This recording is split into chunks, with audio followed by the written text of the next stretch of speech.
What's going on, everybody? Welcome back to the channel. Wait till you hear about his run-in with a Mexican Jedi at airport security, the legendary fake sign language interpreter who scammed the whole world at Mandela's funeral, and getting brutally roasted by French shopkeepers in Paris. Trust me, these bits are pure gold. Grab your snacks, hit that like button, and let's jump right into it. Wow! Wow! Oh, wow! What's happening, New York? Yeah! Oh, this is amazing. Thank you for coming out. Oh, we're gonna have tonight. Welcome to it, people. This is us. Can I tell you for a second, this has been a dream since I started stand-up comedy, doing a special in New York City. This is it. This is it. New York, New York! Yeah! I'm walking over here! That was all I thought New York was before I came here. I just thought it was a city of people almost getting run over. Just everyone walking into the street, a taxi rolling up, slamming the hood. I'm walking over here! What's wrong with you? You want some coffee? I didn't even know what that meant. All I knew was one day I was going to go to New York City, and I too was going to almost get run over by a car. I had a dream and I set out. And you know what? It's a lot harder than it seems. You know, in the movies, they make it look simple. They make it look like you run out, the car almost hits you, you do that thing, ah, slam the hood, and then move on. But it's not that easy. It's all about timing. It's all about timing. It's all about being precise. You have to get out there at the exact same time that the taxi is there so that it stops so that you can hit the hood, right? If you don't have the guts and you come out too late, the car's gone. It's a waste of everyone's time. You just look like a mad person now. You're just like, hey! I'm walking over here! If you come out at the exact time as the car, then you just get run over. That's just pointless. You know, it's like, ah! Hey, he was walking over here. What's wrong with you? The worst though is when you come out too early, because that's just awkward for everyone involved. Because you come out and then the car stops, but you can't reach the hood. It's just like, hey! Come here. No, come closer, please. I want to tell you a secret. Come here. No, I'm from Africa. I have a dream. Please come closer. I just want you. I'm walking over here. First up, let's talk about New York City traffic. If you've ever wondered why people in NYC cross the street like they're immortal, Trevor breaks down the real secret behind that unearned confidence. I love the city. Are you kidding me? New York! My dream was to come out here. As soon as I got here, I was like, this is it. There is an energy city that exists nowhere in the world. New York, New York! I love it, everything about it. You know what fascinates me about New York? Is how much people trust the traffic lights. I have never seen anything like it. You must remember, I come from an African country, and all over Africa we have traffic lights, but we don't use them. Right? It's less of a command and more of a suggestion. It's not stop, it's stop. It's like, you know, it's almost like an African traveled the world, saw that other people had traffic lights, and then just brought them back, but didn't know what they were for. Like the guy was, guys, we need to get traffic lights, huh? And people were like, what for? For the intersection, it adds atmosphere. But nobody knew what it was about. We don't care about the lights, and we don't trust the lights. But in New York, I've never seen it. People trust that light with their lives. I was walking through the streets one day. I was walking next to this man. I'll never forget this, right? He's standing there on the sidewalk, and the light changes in our favor. And to the side, and there's this truck that is barreling down the road. Looking at the truck, and as soon as the light changes, the guy to me, he just steps out into the road. And so instinctively, I stuck my hand out to him. I was like, yo, dude, there's a truck. He's like, it's okay, we've got the light.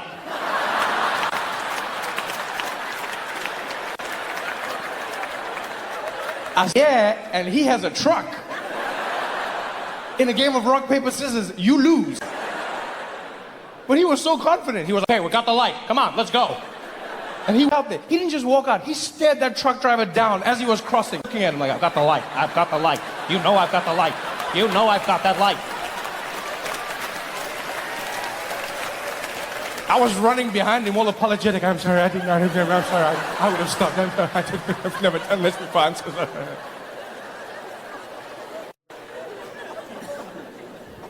I walked with that man for 12 blocks. And let me tell you, I have never been imbued with the confidence of another human being the way I was with him. I started that day thinking and pondering before stepping out. And after a few blocks with him, I started believing. And after 8 blocks, it was the only way I knew how to live. I had my phone out. I was tweeting and texting. I didn't play games. I'd be looking down, look up, the light would change, and I was out. I didn't care if a truck or a train was coming towards me. I was out. Because I've come to realize in America, if you've got the white man on your side, you can do whatever you like.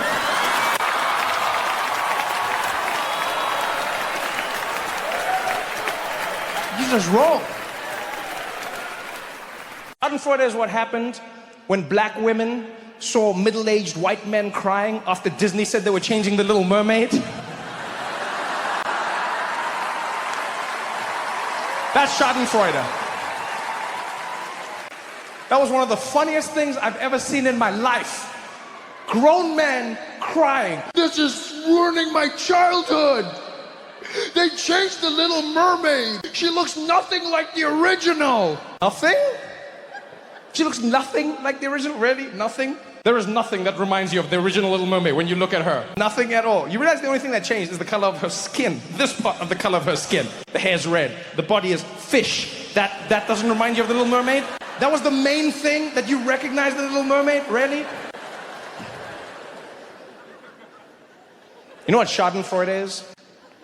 Schadenfreude is what everybody from Ireland and Kenya and Trinidad and Jamaica and South Africa and India all felt when the news came out and said, the royal family has bad news.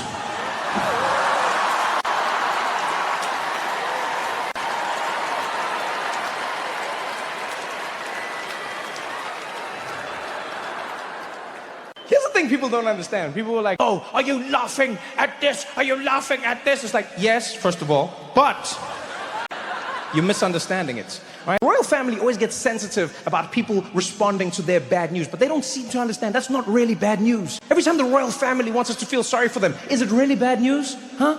They'll be like, please, we ask you for your sympathy right now. We have lost Harry and Meghan.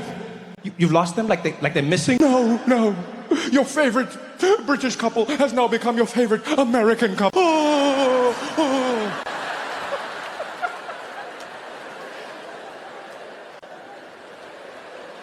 The royal family has bad news. Is it bad news? Yes, it is. The Queen has died. Died of what? Finishing life. Are you kidding me? I'm not saying someone shouldn't grieve, but she finished life. Do you know how many human beings don't get to do that? She finished, died as queen. Died of what? Old age. That means you finished the game. Done. Credits are rolling. Buried with the jewels. Hashtag winning. You want the colonies to be sad? Those are their jewels. Africans were like, can we have our diamonds back? No. The queen takes them with her. Are you kidding me? People are like, well, I mean, this is not the time to be talking about her. You shouldn't be saying bad things about her. It's not, you shouldn't be speaking ill of the dead. That's exactly what you should do. Yeah, the perfect time to talk shit about people is when they're dead. All right? Can we agree on this in society? Maybe we should start being nice to other when we're alive, and let's talk shit when people die. All right? Do that for me, people. Do that. When I'm dead, say whatever you want about me. When you see me in the streets, just say hi. You know why? Because I'm gone.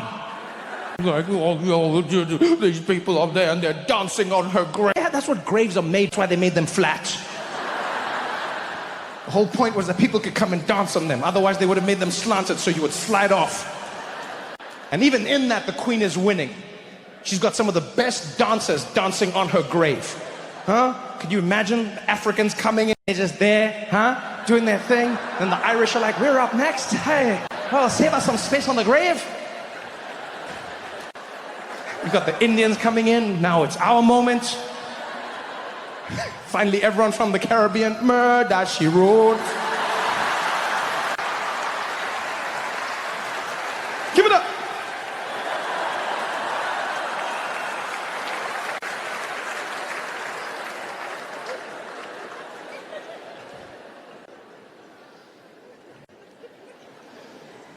Next up, we've all watched horror movies and yelled at the screen because the characters are so dumb. Trevor takes that to a whole new level and somehow brings a COVID-era T-Rex into the mix. One of my favorite things I used to love doing was watching horror movies and then judging people when they made stupid decisions. I love it. I watch horror movies, I wait for people to make stupid decisions, and then when they die, I'm like, you deserved it. Never makes sense. Never. You know, be someone being chased with like a guy in a mask and he's got a knife, right? The guy's walking, person runs to their car, they always fumble with the keys. Dad, what are you doing? What are you doing? If someone's chasing you with a knife and you get to a car, don't bother getting in, it's a waste of time. What you do is just run to the side of the car, and then you wait. They go that way, you go this way. You go that way, you go this way. Yeah, we can do this shit all day.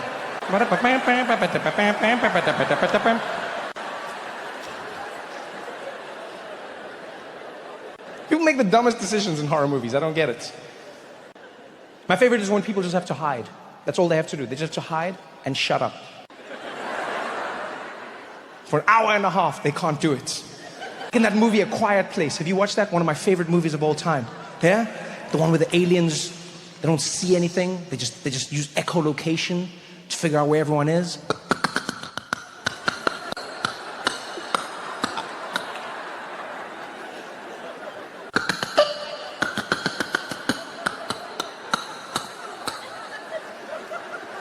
There's always the people hiding in the shed, just there like...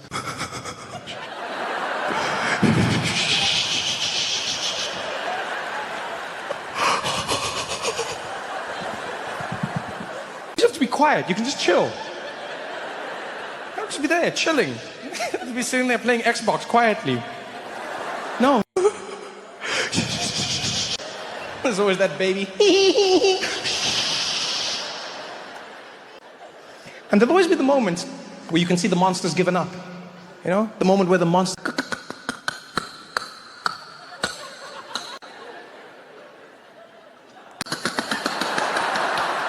And just as it's about to leave, just as it's about to go, there's always one idiot who jumps up like, I can't take it anymore! Come get me! Ah, dead. You deserved it. Because I never got it, right? I never understood. Why? All you have to do is wait. You just stay inside for long enough and the danger will subside. Why can't you do it? Why is it so hard to just stay inside? And then the pandemic hit. I was like, now I get it. Because we all hit our breaking point. Pandemic made people crazy. I thought we were all going to come together. That's what I believed. From all the movies I watched as a kid, I thought if humans were ever threatened with an existential threat, we would abandon every single fight we were having and we would come together to win. You know? I thought if that virus came, we'd all be there. We'd be like, all right, no more racism, no more sexism. Let's do this together. And we'd go and we'd defeat the enemy aliens and then we'd come like, all right, let's get back to the racism and sexism. It's like an Independence Day. That's what happened, remember? Yeah, that's what I grew up watching. Everyone in the world came together to fight the aliens. We stopped all of our... No politics, there was no nothing. We unified and we won. And then in real life, what did? We fought each other and we lost. Who was supposed to be a team? Will Smith was supposed to be our hero.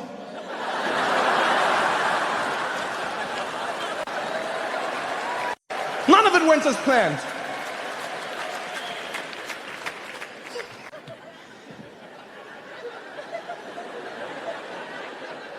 I wonder if that's how the dinosaurs went out, you know? Maybe they just couldn't agree on anything. Maybe some warned the other, like, there's an asteroid coming down to Earth. Other dinosaurs were, asteroids are not real. It's a hoax. That rock smashed into the planet. Dust covered the globe. All the dinosaurs were running around in panic. Ah, the dust is everywhere. Wear a mask, wear a mask. The T-Rex, I can't.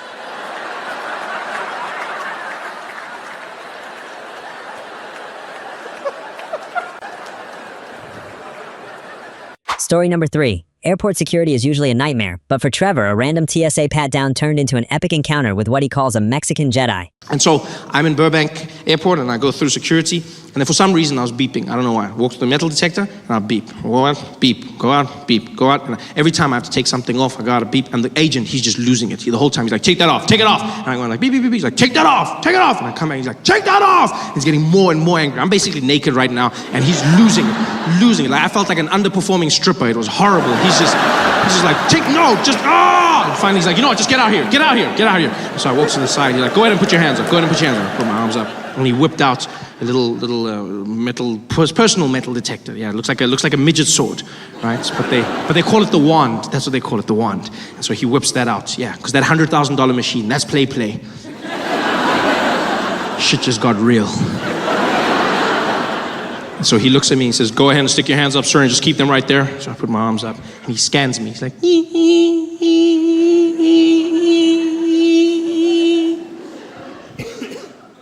You got any metal objects on you? I'm like, well, then what was that for? If you were gonna ask me anyway, then what was this? The foreplay to my honesty? What is this? Why? And then, as if he can't do this right, he calls for backup. He goes, I'm gonna need you wait. Can we get Velasquez to gate 10, please? Velasquez to gate 10. And he calls for a man by the name Velasquez, who I'm assuming was the best wander that they had. Because he wasn't even on the floor. They called for him, and Velasquez emerged from the back offices of the TSA. And he walked out, and the energy changed. People bowed their heads as he walked past. Everyone gave him a little nod. You could see he was special, and he didn't look like it. He didn't look like much. You know, Velasquez was a little Mexican man, very long mustache, big chest, and he was very short, really short guy. But he didn't feel short. Like he looked short, but he didn't feel short. Do you know what I mean? Like he had this thing. You know those short people that are so confident, it looks like they just chose to grow low. He had that energy. And so Velasquez walks down towards where I'm standing with my agent. My guy tries to apologize, says, I don't know what's going on. I silenced him with one move of his hand. He's like, no, I go. And he stepped up, he looked me in the eye, and he's like, sir, you got to stand for side and not give for that, okay? Don't touch nothing on the movie, okay? None of that. And I didn't know what he was saying. But I knew what he meant. And so I stood there, I raised my arms, and as I did, he whipped out his wand. And he started using it all over me, and as soon as he did, I knew why he was who he was. It was the most magical thing I've ever come across in my life. The way he wielded that wand was unlike anything I've ever experienced. I felt like I was being blessed. I just stood there with my head down as he went all over me, just blessing me with his power. It was something special. It was like a force and energy. It's all, like on the outside, you still heard that beeping. It was like, ee, but in my head, I heard a lightsaber. That's what I heard. I heard like, it was like,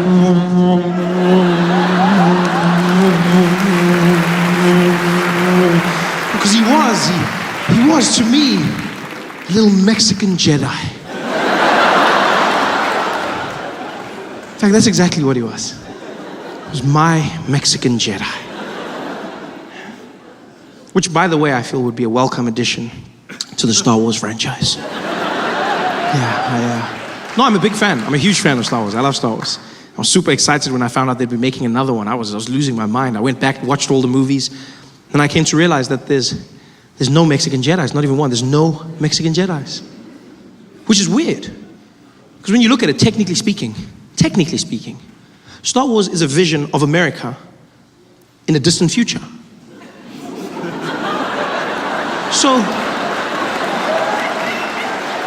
surely it would be safe to say, judging by the current trajectory of Mexican people in America, I'm sure it would be safe to say that by that time, in a galaxy far, far away, there would be at least one. Just one Mexican Jedi. It's not even like it would spoil the story. Who knows, it might open up a whole new avenue. Can you imagine how different that epic scene between Luke and Darth could have been? Them battling it out on the Death Star. The moments of realization.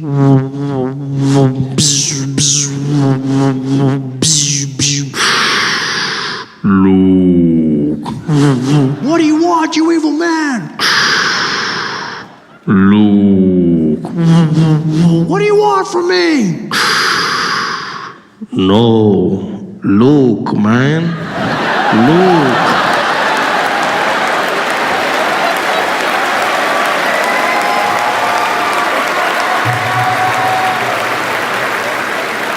It's your father, man. I love coming home. I get to see the stories from a different angle. I get to enjoy it all. I'm so happy to be back. But everything has flipped on its head. 2 years. You know, guys, going away for 2 years is not a long time. And you come back to South Africa and everything has flipped on its head. I went away for 2 years. I come back and white people are on strike.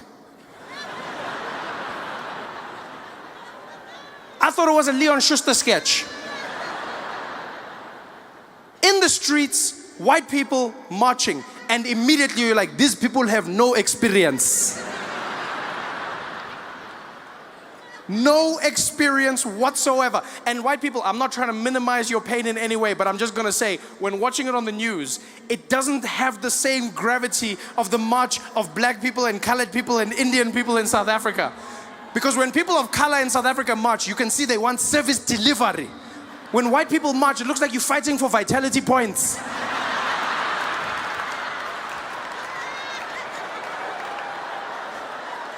It's just not the same.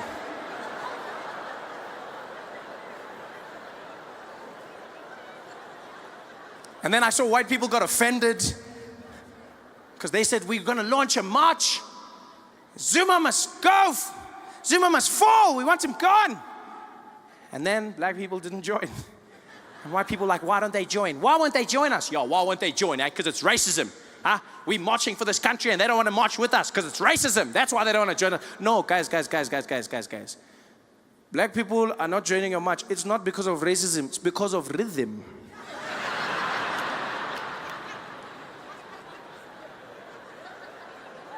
I saw white people protesting and I was like, even if I was on your side, I cannot participate in that.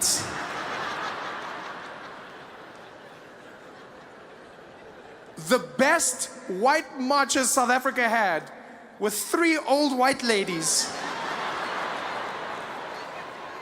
who had the worst struggle song I've ever heard in my life.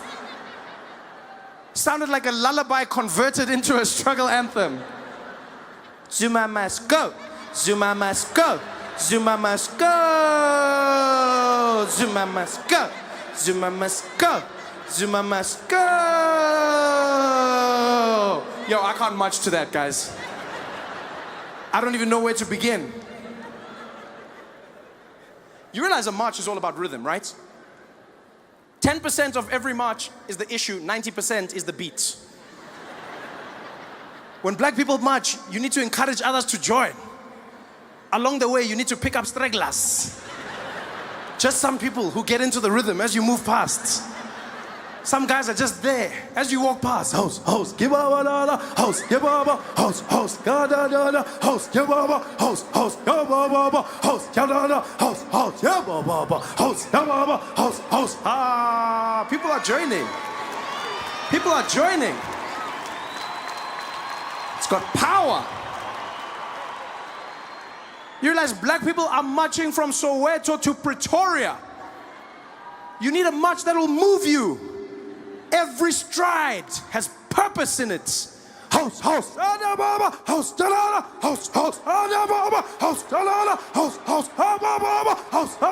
house, house, moving.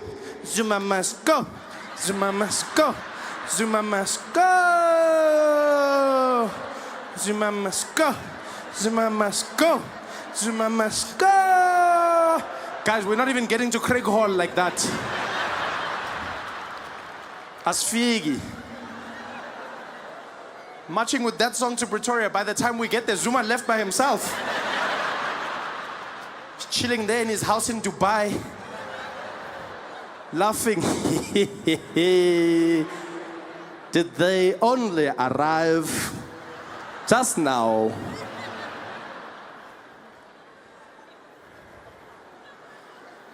I was watching white people going, but why? Why are you marching? What are you guys doing? Yeah, now you want to do the hard work. Just pay someone like usual. This is when you should be paying. Just get a professional, a specialist. Just be there. Johannes, I have a lot of gripes with this country, and I've noticed that you have impeccable rhythm, and so I'd like to hire your services. I've got you. What's your feeling? I just want them to know that Zuma must go. Okay, got it. Go, go. Zuma, ho, Yahama, ho, ho. That's what I wanted to do. Hire a specialist, people. Get it done.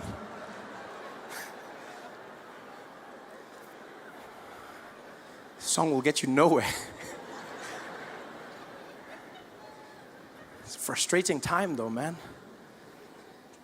The Guptas came and shook South Africa up, turned things upside down, made us question who we are as a people. I've been away for 2 years. I came back, and I'll tell you now, the racial tension is palpable. You can feel it. You can feel it. All of a sudden, everyone looking at each other in a different light. You're like, damn, McKinsey did a good job. Because don't get me wrong, South Africa wasn't perfect, but it wasn't like this. You know, 2010 had us in a different feeling. We had a rhythm. We had a plan. And then all of a sudden, it fell apart. Now we're looking at each other with shifty eyes. Separated. The Guptas did a good job. People are angry, and I understand why, you know. But sometimes I think people's anger gets out of hand, you know. Like I saw people fighting because the Guptas had a wedding at Sun City. And at that wedding, they only hired white people to serve them. And people were like, they're racist, they're racist. Okay, maybe they're racist. Or maybe the Guptas are doing what every black person dreams of doing when they get enough money.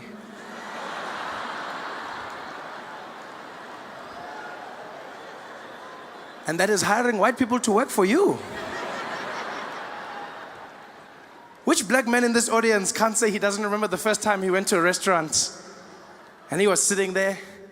Some white guy came up to the table. Good afternoon, gentlemen. Can I help you with anything? Oh, yeah, we're just waiting for the waiter. You can send him over.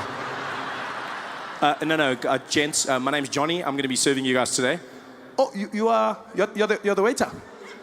You are the guy serving us. That's correct, Alex. Oh, wow, look at that. Well, in that case, Johnny, let's start with the specials menu, please. Just rattle it off, rattle it off. All right, guys, we've got a carpaccio on the menu, really fantastic. We've also got a seafood salad that's really impeccable. On the dessert side, the chef is doing something different with the creme brulee. And then our special lionfish of the day is going to be a hake, lightly grilled. Okay, thank you very much. Just give us a moment to chat about it and we'll see. See you in a bit. Johnny. All right, thank you very much, guys.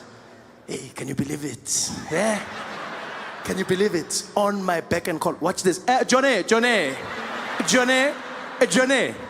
Yeah, what's going on, guys? Nothing. Carry on. This is power. We got the cutest president in the world, and you guys don't respect him. You don't appreciate him. He got that cute face with that grin, just like, you know. Looks like he could have been like one of those kids in the Jet magazine, just like. He's super cute, man. How could you hate on Jacob Zuma? He looks like a little Zulu ninja turtle, man. He's so, you know, he does, you know. You can see him in the crew. Leonardo, Raphael, Michelangelo, Jacob. Kawapanga.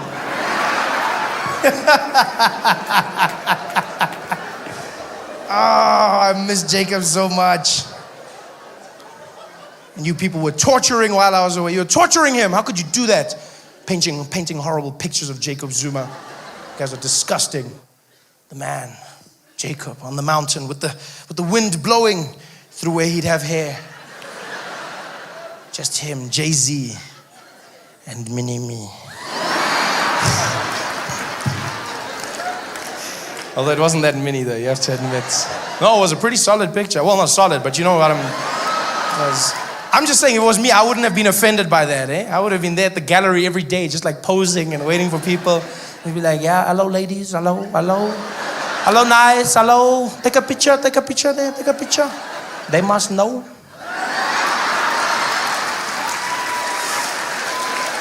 So strong and so confident.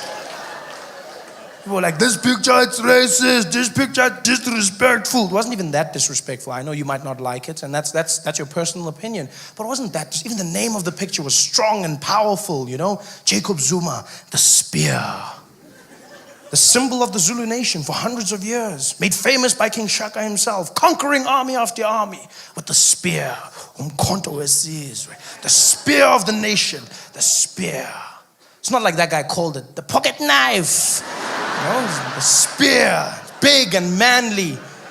That's why our president didn't complain. Jacob Zuma did not complain once, because he understands art. He's cultured.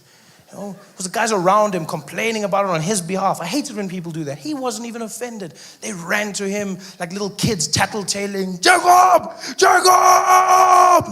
Yes. What happened now?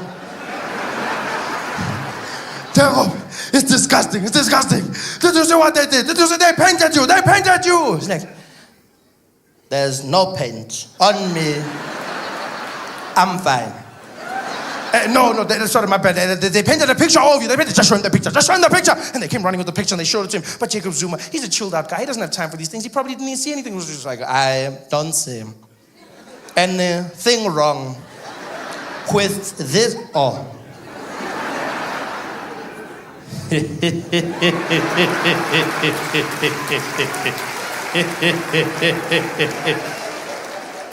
The giggling Casanova has no time for these trivial pursuits.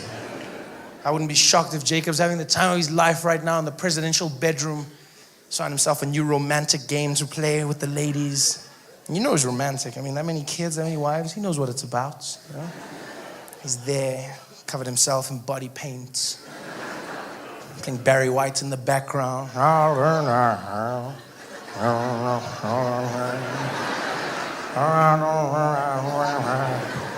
Gets to the bedroom door looking all sexy. Looking in the door at his wife. Number 2. Are you ready for the spear? She's there like, ooh, I'm not ready. I'm not ready. And he's like, ready or not, here I come. Now, this next one is hands down one of the most iconic comedy bits in history. Remember that fake sign language interpreter at Nelson Mandela's funeral? Yeah, Trevor's breakdown of this absolute scam artist is pure comedy genius. We chastise them. We bring them down. It's jealousy, it's hatred. Umona. Heroes that we don't acknowledge. Greats. After Nelson Mandela, we always go, nobody else can live up to that. Yeah, but there's small levels of greatness. You don't even have to look far. For instance, our great sign language interpreter. Thamsanqa Jantjie. The man who made it all happen. Huh? He was there at Nelson Mandela's memorial service. A service that the whole world was watching. And because of that, the service was translated to everyone all over the world. Translated into all languages, including sign language. And so Jantjie was there translating for those who didn't understand. Unfortunately, he also didn't understand sign language. Which is a small problem. A problem that he didn't let stop him, people. Where others see obstacles, he saw an opportunity. People go, he's a con man. He's a bloody, how could he do something so deceitful? Yeah, you gotta go, how could he do something so deceitful? That man Yankees showed something so powerful. He's a role model to the children. Because he showed that you shouldn't listen to what people say you can or cannot do.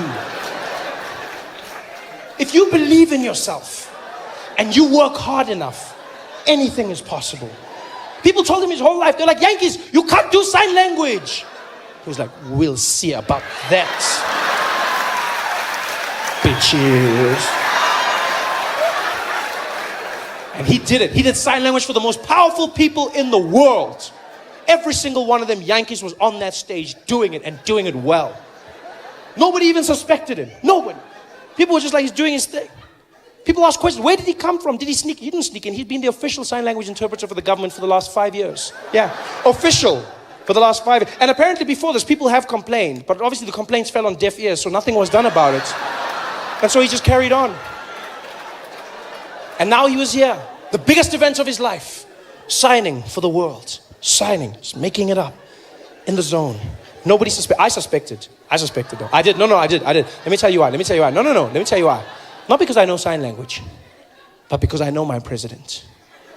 And if there's one thing that's specific, is when Jacob Zuma reads a speech, right? Jacob Zuma reads a speech. He's a very deliberate man. He's very calm. He's very measured.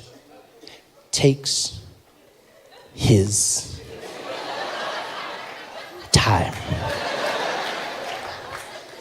The rhythm is the most important thing. And Yankees didn't match his rhythm. I knew there was something wrong.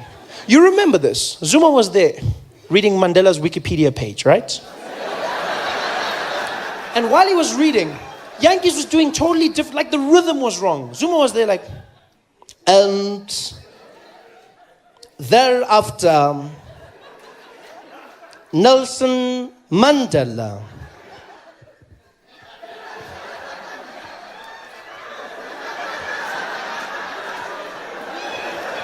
went to Robben Island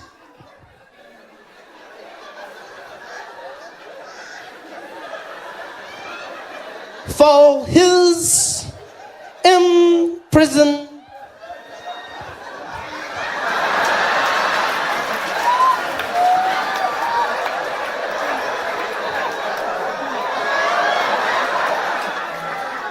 Term and to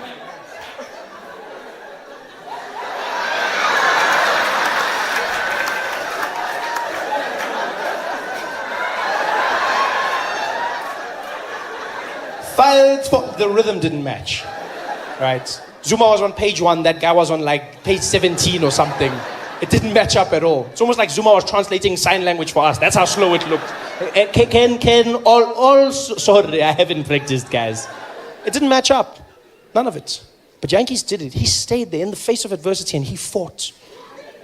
Yeah. He did sign language for everyone. We've got to ask ourselves questions as well as South Africans. We don't ask enough questions.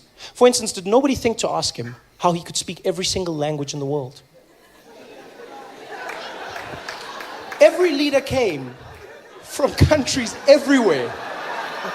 They spoke in their language. Yankees translated for everyone.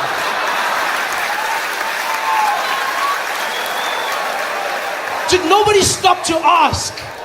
Even for a second. The president of Brazil is standing up there. Nelson Mandela, estou bem. Mas de você, de casa, do gosto muito, pela que estava pesado. Nós dos Yankees was there.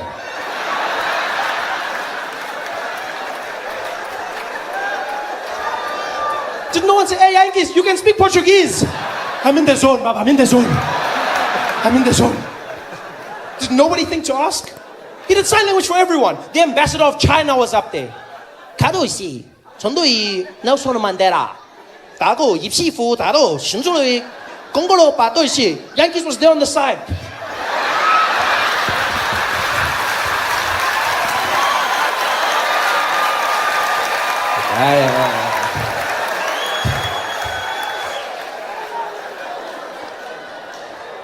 He just made it up. He made everything up. And he did a great job at it. He did a great job. But then, like a true South African, he just took it too far. Enough wasn't enough. You know, that's our problem in South Africa. That's all it is. We don't know when to stop. We take it too far. You know, the same thing happens with tenders, all of these things. Guys are stealing houses and everything. I go, guys, I understand you want to steal. I understand that. I understand. But if you get a tender to build 10 houses, steal one, build 9. At least 9 people have houses. Don't steal all the houses. Somebody's going to notice. And then you can't steal more houses. But no, we want it all in South Africa. We take it one step too far. That's what Yankees did. He had done it for everyone. He'd done a great job. The best fake sign language the world had ever seen. He had gotten away with it too, until Barack Obama came up to speak. This was a speech that was going to be performed by the most powerful man in the free world. 90 million people watching that speech. This, my friends, is the point where you pack up your little bag of tricks and you call it a day. Not Yankees. If I was Yankees, that's where I would have called it quits. I say, hey, Yankees, next one. Who is it? Barack Obama. The whole world is watching this one. I know, sorry guys, sorry. Sorry, hey, my fingers are crimping. I've lost my voice, sorry. Oh no, not Yankees. They're like, Barack, he's like, I'm there. And he was. Doing sign language for Barack Obama. And they found out that while he was doing the sign language, he kept on using the same signs over and over again, right?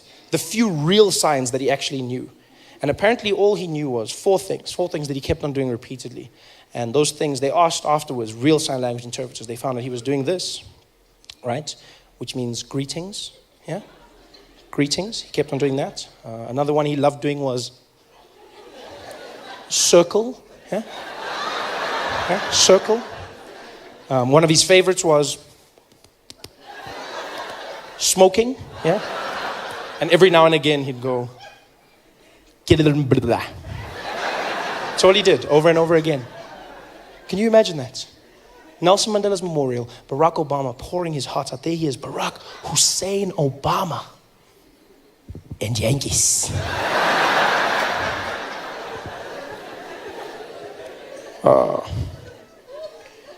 As Americans, Nelson Mandela's a man that showed that through peace, you could free not only the prisoner, but also the guard. Nelson Mandela's a man, he's beyond a man, he's a legacy. A legacy I could never aspire to be, but we can all look towards. And for me, Nelson Mandela showed that sometimes in life, you gotta go the hard way. You gotta say the things that matter. And always remember to do what counts. I could never be Nelson Mandela. Can you imagine how horrible it must have been for every single deaf person watching that speech? Imagine what it must have been like as a deaf person watching that at home, sitting there. That must have been the craziest thing they've ever seen in their lives. Deaf people just watching going, hello. Hello. What? Why is he talking about smoking? Why is he talking about smoking? Talk about Nelson Mandela. I'm talking about, talk about Nelson Mandela. What's wrong? Why is he talking about, what? Hello? Why did he? This is the worst speech ever. There's something wrong with this guy. Barack has a smoking problem. What the hell? Talk about Mandela. This guy, what's wrong with him? This is the worst speech. I can't listen anymore. This is horrible. This is horrible. Tell me when it's finished. I can't do this, man.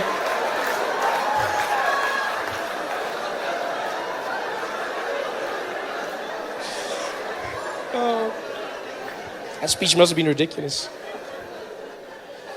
By the way, that's only the second time I've ever told a joke about deaf people, ever. Only the second time. Told one joke when I was starting out in comedy and then I stopped because I believed you shouldn't make jokes about disabled people. It's the wrong thing to do. It's wrong, you know. And I never did it again until one day my life changed. I got asked to do a show in Sun City. I was asked to do a show. Sasol was organizing a going away party for the South African Paralympic team when they were going out to London. And so they invited me. They said, Trevor, we'd like you to come and do a show to perform for AmaCrocoCroco. We'd like...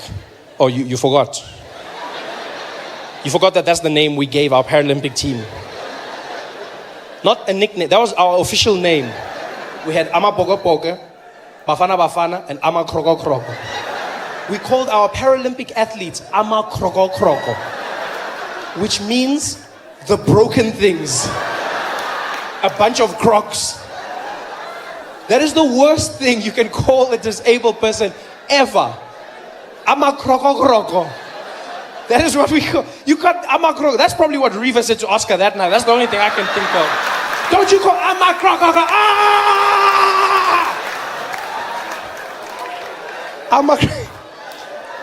So anyway, I was doing a show for AmaCrocoCroco, right? And because I'm there, I did no jokes about disabled people or anything that could be seen as offensive. I did nothing like that. And after the show, I was meeting some of the guys. Everything went well. And one of the athletes came up to me, and I'll never forget this till the day I die. He came up to me, and he was partially deaf. And he introduced himself, and he was a fan, a great fan. And he was like, hey, Trevor, hey man, how are you? I said, hey, how you doing, buddy? How are you? Good to meet you. Good. He said, yeah, man, great to meet you. Great to meet you. I'm a big fan. I said, oh, thank you. Thank you very much. Thank you. He said, yeah, dude, like, I love your stuff. You know what? You should have subtitles because, you know, sometimes I don't get it because I'm partially deaf. I was like, oh, I didn't even notice. Yeah, it's cool. Yeah, I didn't even know. I just thought you had an accent. That's cool, man. That's nice to meet you. He said, yeah, that's cool, man. I didn't have a question if you don't mind. I said, yeah, go ahead. He said, how come you never tell jokes about deaf people? So I'm sorry, what? I don't tell jokes about deaf people. He said, yeah, how come you never tell jokes about deaf people? I said, what do you mean? He said, well, you tell jokes about everyone. Tall people, short people, black, white, everyone. But I've never heard you tell a joke about deaf people. Why?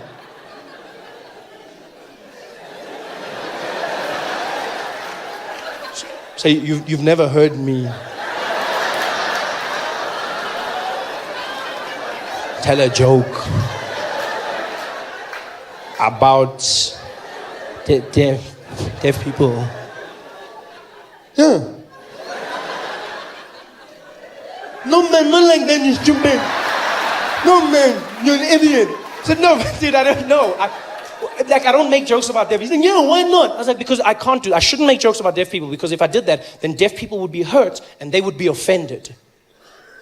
Why would we be hurt? It's not like we don't know we're deaf.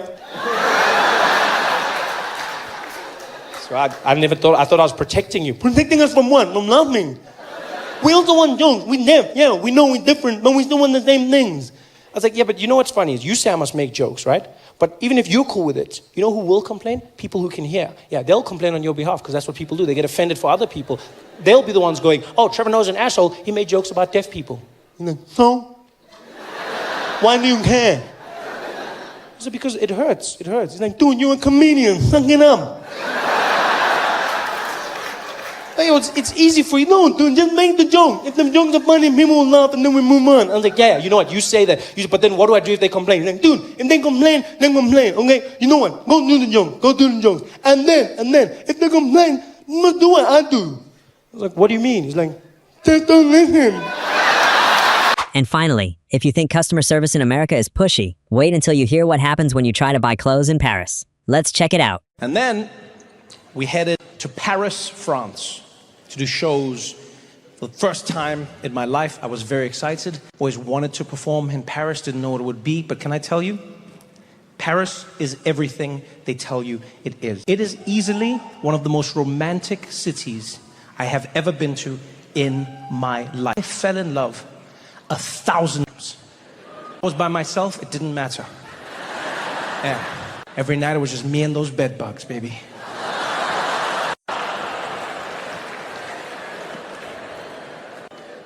I really enjoyed Paris because, you know, I got to meet Parisians in person. No, not stereotypes, not things that you're told about them. No, actually meet French people, learn about them from. And I learned some truly amazing things. For instance, the French have a very different relationship with work than the rest of us, right? In that they don't give a shit about it. Which honestly I found inspiring. Yeah, I feel like a lot of us have become a little too attached to our work, you know? We identify with our... You ever asked somebody just randomly, be like, hey, tell me about yourself. And they'll be like, well, I'm an architect. And tell me about yourself. Well, you know, I own a hair salon. And tell me about yourself. Well, I'm a teacher. And tell me about yourself. And people will tell you about what they do. You know, it's become the thing that people focus on. The French don't do that. No. You'll never meet a French person who does. You'll be like, excuse me, what do you do? Be like, oh, me, I go for walks with my friends, and you know, I like to eat good food. And no. What do you do for a living? Ah, for a living. Pardon. Okay, for a living. Okay, no, I breathe, and no, I drink water, and you know, of course, I have to make love. You know. It's just a different way to be, man. You know, not being so attached to work. It was lovely. I learned this because when I flew to Paris, my luggage was lost, right? Yeah, I landed in the airport and bags were gone, didn't arrive. I discovered this obviously at the Carousel, which is one of those shitty things that airlines do to you. Right? They know your bags are not coming. Yeah, they know where your bag is every single moment, but they don't tell you. They let you stand there like an idiot with hope in your heart. They could literally come to your seat before you take off and just be like, it's not coming. Spoiler alert. But they don't. They let you take off with all that joy like an idiot. Whee! I landed in Paris. I thought it was the beginning of a great trip. I was skipping around, I had my full luggage swag. And I was like, I'm gonna get my bags, go into Paris, start exploring. Got to the Carousel. I was like, full luggage swag. That's right. Let me get my luggage. Everybody's like, excuse me. Make some space, please. I would also like to lean over the Carousel. It makes the bags come quicker. Come on, lucky bag. I had full luggage swag. Bags started coming out. I was standing there judging them. Who still uses sound? Where's my bag? Bags going around. And then new bags stopped coming out. I started worrying. And then at some point there were fewer and fewer bags. And I was like, oh, my bag's not coming. And I realized my bag hadn't arrived. It was terrible. I had the same feeling I had as a child when my mom would forget me at school. The exact same feeling. I was just standing at the Carousel. I felt like I was that kid, 10 years old again, just... No, Mr. Wilkinson, it's fine. You can go. My mom's gonna come. Don't worry, you can go home. She's coming. She wouldn't forget me. No, she's probably dead somewhere right now. She's probably in a ditch, lying dead. She forgot me. She'd forget me occasionally, and then I'd have to walk home. It was like an hour walk. And I'd get home, and she'd always have the same reaction when I walked into the house, because my mom worked from home, and so she'd have like a little computer where she'd be typing away, and I'd walk into the house, and I'd close the door, be like, always the same reaction. She'd be like, no, baby, no. Oh, what time is it? And I'd be like, it's too late.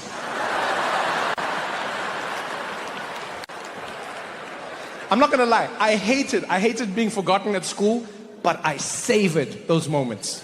Because it wasn't any sweat, to be honest. Like, I liked walking, you know. It's not like I was stressed on the walk. Oh, I'd be kicking stones, singing on the way back, and then I'd get to the house and I'd be like, no, wait a minute. I loved it, because that was the one moment when I was allowed to give my mom unlimited attitude with no repercussions, none. Because when I was a kid, you couldn't just be like give attitude. Like, I wasn't a white child, you know what I mean? You couldn't. I had to watch myself. But when she messed up, ooh, I loved it. I'd walk in, oh, can you forgive me, baby? I'd think about it. So now, I had to find somebody to help me. I look around. It's an older French gentleman standing on the side. Gray hair, rosy cheeks, short little guy with glasses. And so I walked over to him. And he was wearing a red vest. And in French, it read, information. And then underneath in English said, information. I was like, phew. Bonjour, hello, hi. He's like, oh, hello, bonjour. I said, English, French? She said, English? Yeah, oui. I said, okay.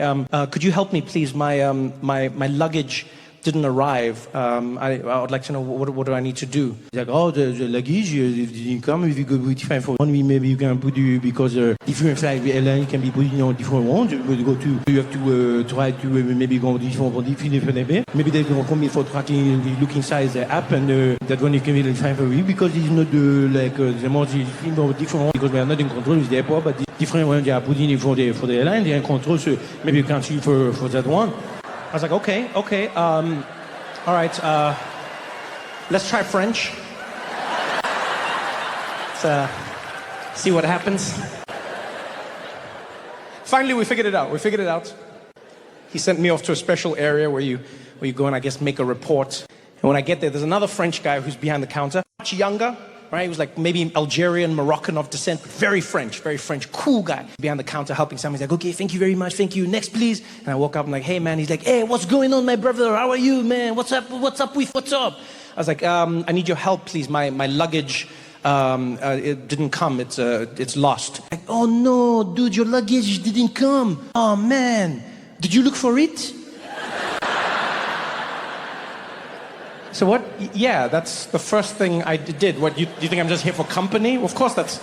No, just checking, okay? So the bag is gone, it's totally... I'm like, yeah, it's gone. He's like, oh, man, that sucks, man. I'm so sorry for you, man. That's terrible. Yeah, so what do you want to do now? So what do I want to do? So well, I would like you to do something, like to... Can we like make a report or something? He's like, okay, yeah. You want to make some paperwork or something? It's for your insurance so they can pay you for it? I said, no, it's so that you can find it and bring it to me. He's like, oh no, don't worry, man, don't worry. We are not going to find it. No, man. No, don't worry about that. No, you know, it's Paris, man. When the bags are gone, they're probably gone. Yeah, they don't ever pop up. Sometimes if you are lucky, but if it's not here by now, it's probably gone, you know. It's Fridays, there are some strikes, you know, just you can leave. Don't even stress yourself. You can go. It's like, don't even stress myself. Yo, it's my luggage. This is like all my clothes. Like, yeah, but you are in Paris, you need clothes? This is Paris, man. Man, Paris, go and buy some clothes. What's wrong with you, man? Chill. He was so confident, he made me feel like I was wrong. Like I doubted myself, walked away, and I was like, am I wrong? Am I too attached to my luggage? He wasn't lying. Paris, I had to go and buy clothes because I had nothing for my shows, for anything. And if you ever do go to Paris, take some extra money for the clothes shopping. It's amazing. And try and also pack an extra pair of self-esteem. Yeah, you'll need it when you shop with the French because they're not your friends. Yeah, I've never been to a country where you are truly on your own when you're shopping. Like you walk into a store, nobody helps you, nothing. You don't know who works there, you don't know who's doing anything. Literally, it's like undercover employee. You're just walking around. It's like 20 minutes, nobody helped me. And then finally I started picking my own clothes. And then I heard like an annoyed voice behind me. It was like, can I help you? I was like, hi, yes, I need to get a few clothes, please. My luggage was lost. And then Detroit, I got roasted more than I've ever been roasted in my life. Ever. I got roasted. Everything I chose came with a scathing review. I was like, yeah, could I please get this in a medium? It's like, medium? You mean large or extra large, no? Yeah, no, this one is the medium for your body. I don't think so, no? I was like, I'm sorry, what? He's like, no, yeah, I think you are large, extra. I can bring that one for you, okay? Medium is too much for the shirt, okay? I'm like, what? Yo, everything. There's a point where like, there's a jacket I wanted to buy. I was like, yeah, could I get this? He's like, oh no, this one for your skin tone is not great. No, you have to think about what is complementary for the colors inside the fabric and also inside your face, okay? This one is not the best. I was like, yo, I already own something like this. And you are wearing it? Well, not anymore. No, you can wear it if you want. No, c'est tranquille, go ahead. I was like, no, you threaten me now. They you know what, it's just different. A friend said to me, was like, dude, the French are assholes, right? I was like, no, I don't think that they're assholes. I think they're just very honest, right? And a lot of the time, it's hard to tell the difference between the two. Because one day I was speaking to a French woman, and I worked up the courage to ask her, say, hey, why are the French like this? And she said, what do you mean? I said, like when you're in like a store, you know, they seem very mean. She's like, oh no, they are not being mean, they are just being themselves, no? No, maybe because you are used to coming in a country where people are, you know, they are so afraid that you're not going to tip them, that, you know, they are all on top of you. Can I help you? Can I help you? In France, we are making sure that everybody is getting like a good salary, a good wage. So we are not, you know, so stressed about that. Huh? In America, it's like, oh, the customer is king. But in France, you know what we do to kings. So, you know, it's not the same here.